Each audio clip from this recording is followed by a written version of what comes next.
How to manage the store location in Wcart. Starting from the dashboard, navigate to Inventory from the left sidebar. Under Inventory, click on Store Locations.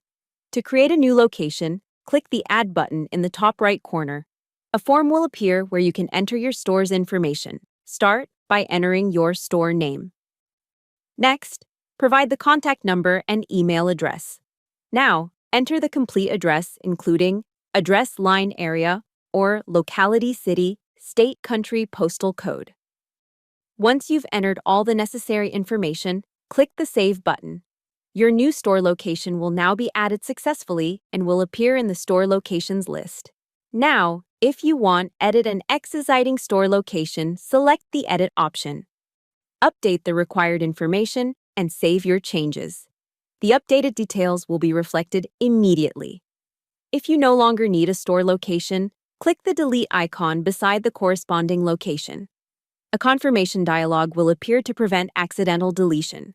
Review the details, then click Confirm to permanently remove the store location. Thank you for watching.